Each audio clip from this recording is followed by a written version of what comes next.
안녕하세요. 책데이트 시간입니다. 오늘 소개해드릴 책은 해내는 사람에게는 한 가지가 있다라는 책입니다. 케빈 밀러 지음, 고영훈 옮김, 흐름출판에서 나온 책입니다. 이 책은 인생의 승자들이 알려주는 가속 성장의 비밀에 대해 알려주는 책인데요. 가속 성장의 비밀을 삶의 원동력에서 찾고 있습니다. 최고의 가능성은 이미 우리 자신 안에 있다고 하는데요. 삶을 획기적으로 바꿀 원동력의 힘에 대해 몇 가지 알아보겠습니다. 인생의 목적지까지 계속 질주하게 만드는 7가지 삶의 원동력. 1. 삶의 목적. 당신이 무엇을 믿느냐가 아니라 얼마나 크고 강력하게 믿느냐가 당신의 원동력을 결정한다. 2. 관계. 좋은 관계를 찾기 위해 먼저 살펴봐야 할 곳은 거울과 과거이다. 나 자신과의 관계가 관계의 최우선이다. 3. 몸. 왜 우리는 우리 몸이라는 수단에는 큰 기대를 품지 않으며 왜 꾸준히 관리하지 않을까? 좋은 운동은 뭐가 됐든 당신이 하는 운동이다. 4. 마음. 자신에게 잠재력이 있다는 것을 깨닫는 것만으로는 잠재력을 실현할 수 없다. 잠재력은 전등 스위치가 아니라 마라톤이다. 5. 1. 지금 당장 어떤 일을 하고 싶은가? 첫 번째 단계는 가능하다고 믿는 것이고, 두 번째 단계는 선택지를 탐색하는 것이다. 6. 돈.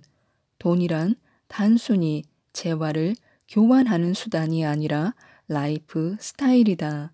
당신이 진정 재정적으로 원하는 것은 무엇인가? 7. 성취. 누구에게나 각자만의 위대함이 있다. 남들보다 탁월한 자신만의 영역에서 우리는 고유하게 위대하다. 다른 나를 원한다면 다른 나를 상상하라고 하는데요. 우리는 우리가 기대하는 대로 된다. 간결하고 함축적인 말이지만 정말 그렇다. 정말 다른 모습과 기분을 원한다면 자신의 모습을 진정으로 그렇게 그려볼 수 있는가?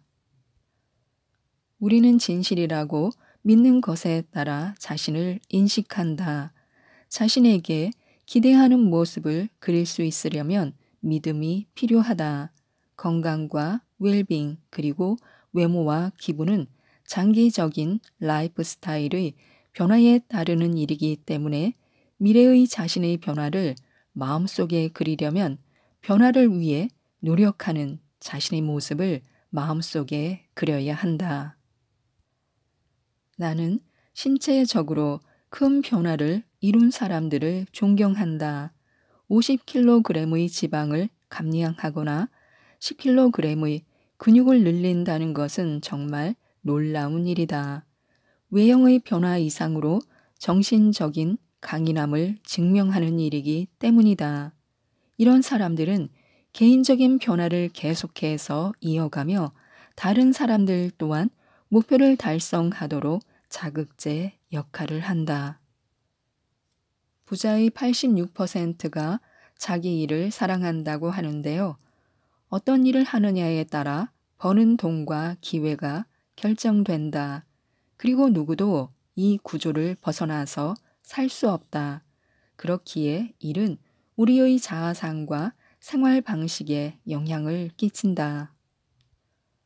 물론 진정한 가치는 어떤 일을 하는지가 아니라 자신이 하는 일을 어떻게 느끼는지에 있다.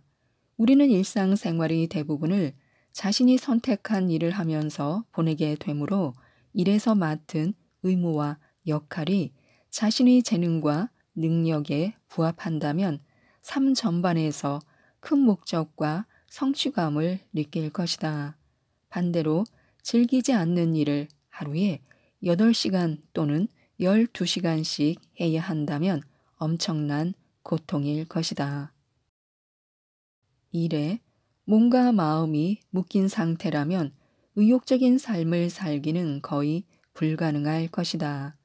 내가 하는 일에 대해 내가 어떻게 생각하는지가 중요하다.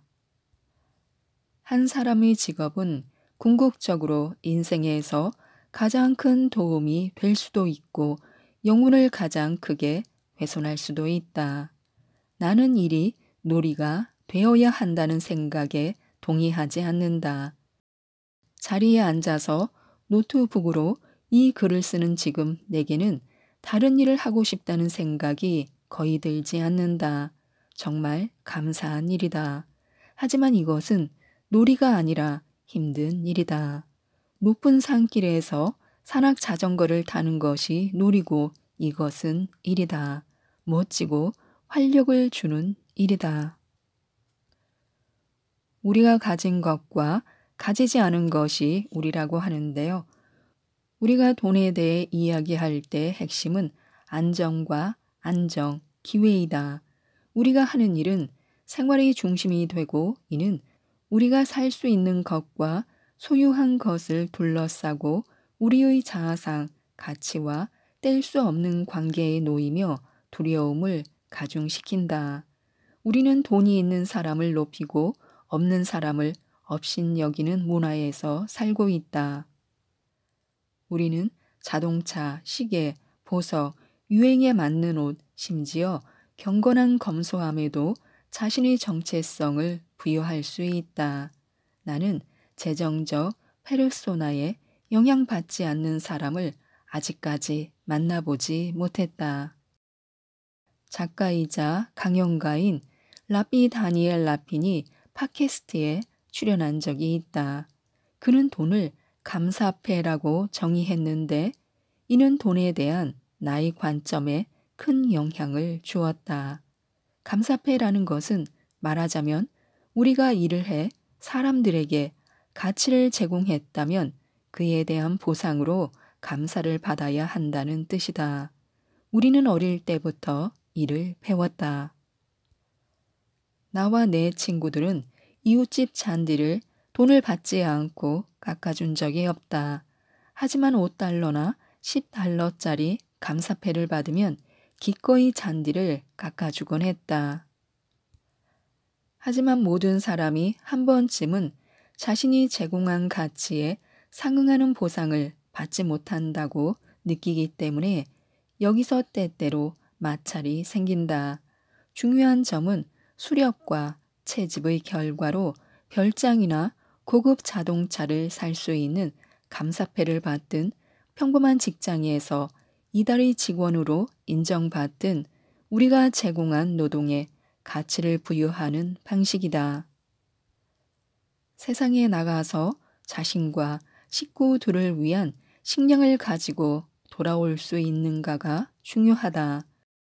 우리는 개인의 웰빙과 문화적 지위가 구매력과 소유에 달려 있으며 이는 모두 돈으로 귀결된다는 사실에서 벗어날 수 없다. 사람들은 돈을 정말 좋아하거나 정말 싫어한다. 일반적으로 돈을 좋아하는 사람은 돈이 더 많고 돈을 싫어하는 사람은 더 적게 가진다. 돈에 관련해 자신이 어느 면에서 의욕을 보이는지 파악하려면 돈과 관련된 감정과 동기를 살펴봐야 한다. 예를 들어 돈을 싫어한다면서도 콘서트 티켓을 구매하고 저녁 식사와 술값을 지불하는 것을 좋아하는 사람들이 종종 있다. 자전거, 자동차, 스마트폰을 기쁘게 구입한다. 돈을 싫어하지만 돈으로 사는 것은 좋아한다고 주장하는 것은 물을 싫어하지만 수영은 좋아한다는 말과 같다. 이들이 싫어하는 것은 돈을 벌고 자산을 유지하고 관리하기 위해 노력하는 것이다.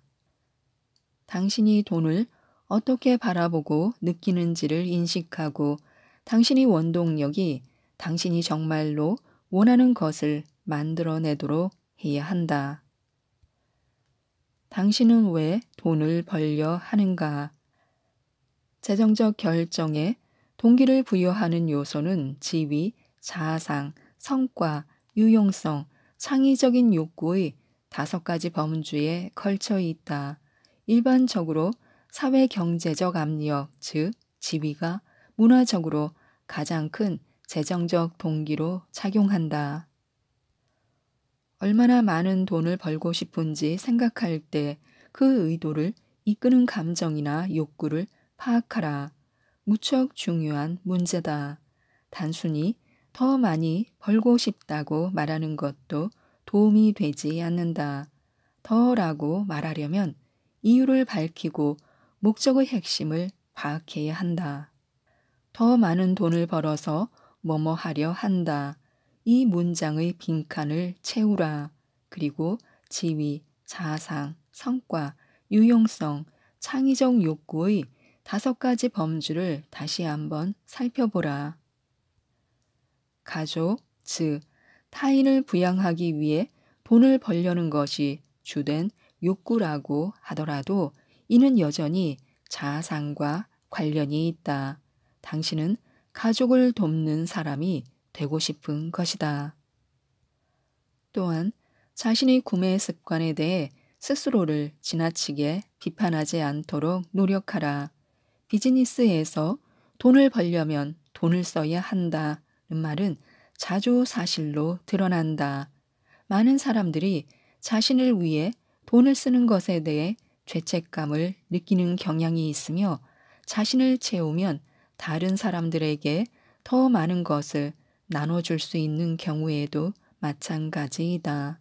활력을 되찾고 소중한 사람들에게 좀 더 편안한 모습을 보여줄 수 있다면 돈을 잘 쓴 것이다. 새 가전 제품을 구입해 생활의 불편함을 조금이나마 덜 수 있고 마음이 더 평화로운 상태로 가족을 위해 봉사할 수 있다면 그렇게 하라.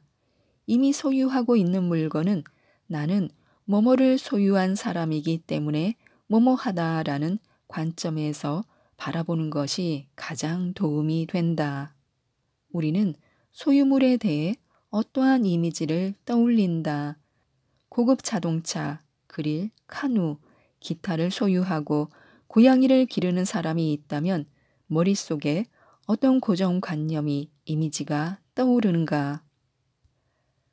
그런 다음 자신을 돌아보고 왜 그 물건들을 가지고 있는지, 왜 어떤 물건들은 가지고 있지 않은지, 어떤 물건들은 왜 갖고 싶은지 생각해 보라. 지위, 자아상, 성능, 실용성, 창의적 욕구 중에서 어떤 욕구를 채우고 싶어 하는지 스스로에게 물어보라. 돈과의 관계를 이끄는 민감한 감정을 둘러싼 또 하나의 중요한 문제는 돈에 대한 사랑과 증오이다. 돈을 너무 사랑하는 사람도 지나치게 증오하는 사람도 만족하지 못한다. 돈을 건강하게 인식하는 사람들은 검소한 생활을 하든 호화로운 생활을 하든 돈이 양날의 검이 될 수 있음을 알고 있다. 하지만 돈을 정말 사랑한다고 말하는 사람들은 돈을 쫓으면서 느끼는 수치심을 보상받으려 한다. 돈을 증오한다고 말하는 사람들은 일반적으로 돈 때문에 겪은 고난 때문에 괴로워하지만 마음속으로는 더 많은 돈을 갖고 싶어 하고 두려움을 덜고 싶어 한다. 우리가 돈에 대해 자주 느끼는 불안정한 감정의 이면에 있는 감정, 동기, 궁극적인 원동력을 파악해야 한다. 내 인생의 방향키를 잡는 법. 어렸을 때 부모님은 안 좋은 일이 벌어지면 종종 이 일을 어떻게 써먹을 수 있을까라고 자문하셨다. 문제를 겪으며 우리는 고통을 받을 수도 있지만 부모님의 질문에는 어려운 일을 통찰력과 지혜를 얻는 기회로 삼을 수도 있다는 의미가 담겨 있었다. 이런 생각의 전환은 우리를 더 강하게 만든다. 우리는 좋은 것을 선택할 수 있다. 그 차이가 모든 것을 결정한다. 모든 것은 관점에 달려 있다. 이런 생각의 습관은 아무리 강조해도 지나치지 않다. 이 습관은 당신의 삶에 엄청난 패러다임의 변화를 불러올 수 있다. 바꾸어 생각하고 말하는 간단하지만 심오한 이 습관을 들여 우리 마음을 우리에게 활력을 주는 다른 운영 체제에서 작동하게 하자. 해야 한다는 말은 그만하라. 하고 싶다라고 말하라. 모든 것에 대해 이렇게 말을 바꾸기만 해도 당신의 마음은 다시 프로그래밍 되고 당신의 성격도 영원히 바뀔 것이다. 그러기 위해서는 자신의 행동에 대한 주인의식이 필요하다. 삶의 모든 행동이 의무가 아닌 선택에 따라 이루어질 때 당신의 관점은 180도 바뀐다. 좋았어. 회사에 출근하고 싶어. 프랭크와 고객 서비스 관련 문제에 대해 이야기하고 싶어. 집에 가기 전에 장을 좀 보고 싶어. 장담하건대 이렇게 하면 당신의 전반적인 인생관에 근본적인 변화가 생길 것이다. 처음에는 정말 원하는지, 왜 원하는지 고려하지 않고 원한다고 말하기가 거의 불가능하고 상당히 불편하며 어렵다는 것을 알게 될 것이다. 그 과정에서 자신이 얼마나 습관적으로 자신의 진정한 생각과 감정에 대해 정직하지 못했는지 희생당하는 피해자처럼 말해왔는지를 자각하게 될 것이다. 당신이 헤아릴 수 없을 정도로 막대한 부와 권력을 가졌다고 상상해보라. 그러면 당신은 무엇을 해야 할까? 아마 마음이 가는 대로 무엇이든 하고 싶은 것을 할 것이다. 하지만 우리는 의무와 할 것들에 치여 진정으로 원하는 것들을 뒤로 미루고 있다. 하고 싶다고 말하는 것만으로도 우리의 태도가 자연스럽게 바뀐다. 이것이 바로 인지 훈련이다. 지금까지 이 책에 대해 말씀드렸는데요. 그저 그런 메일을 받고 폭발적인 성장을 이끄는 진짜 동기의 힘에 대해 알려주는 이 책, 해내는 사람에게는 한 가지가 있다를 꼭 한번 읽어보시고 모든 분들이 성공하시고 부자가 되셨으면 좋겠습니다. 이상 책데이트였습니다. 감사합니다.